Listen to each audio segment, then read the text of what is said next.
लेकिन यह किसी को कहना पड़ेगा कि नीतीश कुमार जी राज्य के सर्वमान्य नेता, उनके पार्टी का लोग, जिसको लोग जानता भी नहीं है, वह कमेंट कर रहा है मुख्यमंत्री पर। लेकिन ऐसा तो बोल सकता है जो बददिमाग है, जिसको दिमाग नहीं है, वही बोलेगा कि नीतीश कुमार के राज में बिहार विकास नहीं किया। नमस्कार, आप देख रहे हैं लाइव सिटीज। मैं हूं आपके साथ सौरभ राज। बिहार एनडीए में क्या टूट होगी, क्योंकि विधानसभा चुनाव से पहले ही लोजपा जिस तरीके से नीतीश कुमार के ऊपर आक्रामक है, क्या ये टूटने की संभावना और संकेत है? हमारे साथ हैं जदयू के वरिष्ठ नेता और लोकसभा सांसद दिनेश चंद्र यादव। इनसे जानेंगे कि लोजपा आखिर जदयू से, नीतीश कुमार से क्यों नाराज हैं। जो काम बिहार में विपक्ष नहीं कर रही है वो लोग जनशक्ति पार्टी कर रही है। सर, जिस तरीके से आपके अपने घटक दल चिराग पासवान, उनके जो राष्ट्रीय अध्यक्ष हैं लोजपा के, वो काफ़ी नाराज नजर आए। ऐसा लग रहा है कि लोजपा टूट जाएगी विधानसभा चुनाव से पहले ही एनडीए से। नहीं, देखिए, जो अभी हो रहा है जी, वैसा नहीं होना चाहिए, क्योंकि जब सब लोग कहते हैं कि हम एनडीए में हैं, तो एनडीए में जब हैं तो कोई भी बात यदि होती तो बंद कमरे में बात होती, आमने सामने बात होती। लेकिन यह किसी को कहना पड़ेगा कि नीतीश कुमार जी राज्य के सर्वमान्य नेता और लंबे समय से मुख्यमंत्री हैं बिहार में, और भारत सरकार में भी कई ओहदे पर काम किए। कृषि मंत्री के रूप में, रेल मंत्री के रूप में, कई विभाग को उन्होंने देखा है।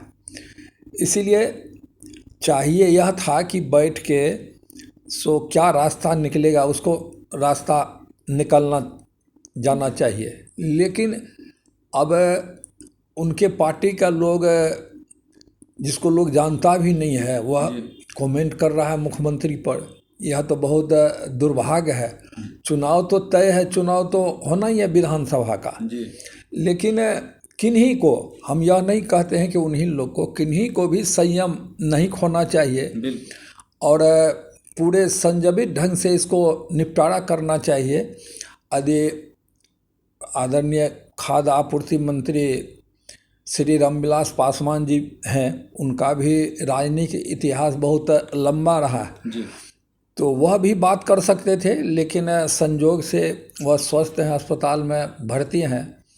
युवा तुर्क के हाथ में अभी बागडोर गया है, तो जो बात नहीं होती, यह सोचते हुए कि हम कहीं आगे तो नहीं बढ़ रहे हैं, हम कहीं काम तो नहीं बिगाड़ रहे हैं, इसलिए संयम रखना चाहिए।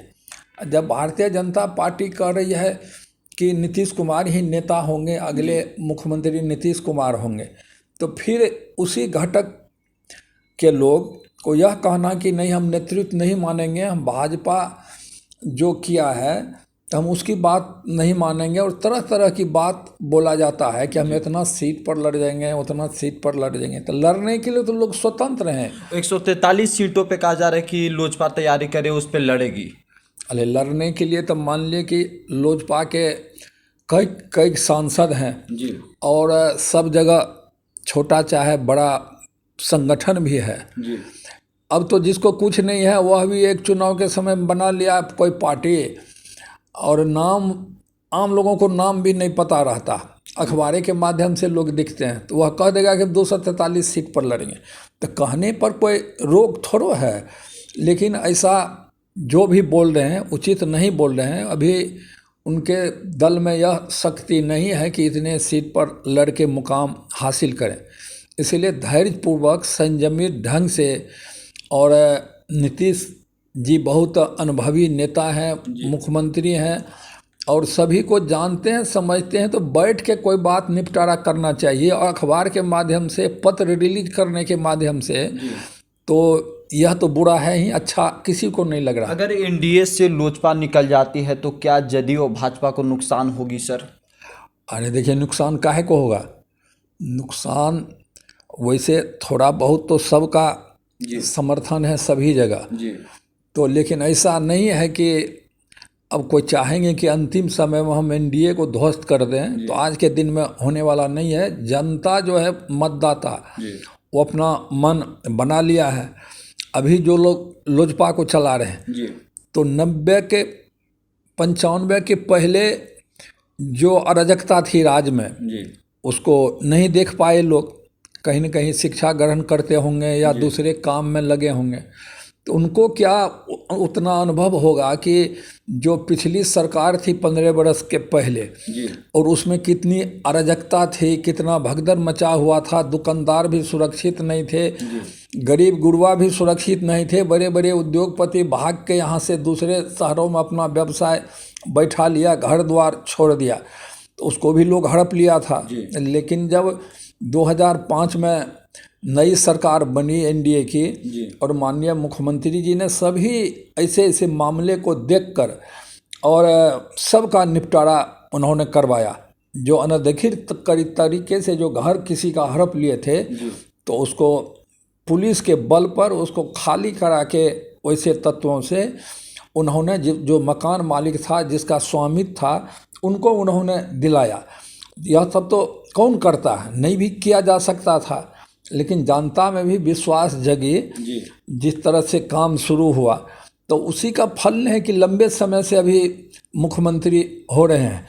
यदि यह भी पिछली सरकार के तरह से 1-5 बरस में करते तो फिर जनता तो महान है, सभी बात को समझते हैं। लोग को लगता है कि जो गांव के लोग हैं उसको जानकारी नहीं है या समझदारी नहीं है, लेकिन ऐसी बात नहीं है। गांव में तो अब जो शहर में जो लोग हैं उससे ज़्यादा चालाक, अनुभवी, सभी बात को परखने वाले, सभी बात को देख के निर्णय वाले कमी अब थोड़ा है, सभी लोग जागरूक हो गए। लेकिन लोजपा के तरफ से लगातार ये कहा जाता है सर कि नीतीश कुमार के शासन में, नीतीश कुमार के नेतृत्व में बिहार विकसित नहीं किया जितना होना चाहिए था।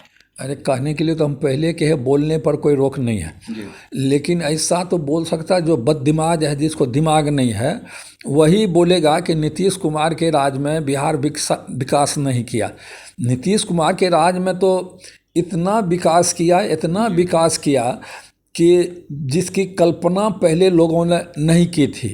आज कई हजार बड़े बड़े पुल बन गए, गांव-गांव पक्की सड़क से जुट गया, सभी लोगों के घर में अमीर हो चाहे गरीब हो, गरीब को तो यह छूट था कि बॉल भी नहीं खरीदेगा। सरकार की जवाबदेही थी कि उसके घर में बिजली लगा के एक बॉल लटका के उनको दिखा देना था कि देखिए आपके घर में बिजली जल गई और आप इसको जलाइए, लेकिन समय पर इसका जो बिजली में खर्च होगा वो भी मेहरबानी करके आप जमा करते जाइए। तो क्या नहीं हुआ नीतीश जी के सरकार में? नीतीश जी के सरकार में तो जो लोग सोचा नहीं था वह सब भी हुआ। और बोलने के लिए तो अनाप शनाप बोलिए, उस पर रोक नहीं है। हम तो पहले के हैं जो युवा लोग हैं जो उस पिछली सरकार को नहीं देखे, 2005 से जो पहले सरकार थी उसको नहीं देखे, इसीलिए उनका मन भी विचलित हो रहा होगा और होता होगा कि हम सब जो इतना दिन से राजनीति किया और रहे लोग अच्छे अच्छे जगहों पर, तो उनको नीचे दिखाने का प्रयास करना बिल्कुल दुर्भाग्य है और इस तरह होना ही नहीं चाहिए। चलिए, शुक्रिया सर, थैंक यू। धन्यवाद।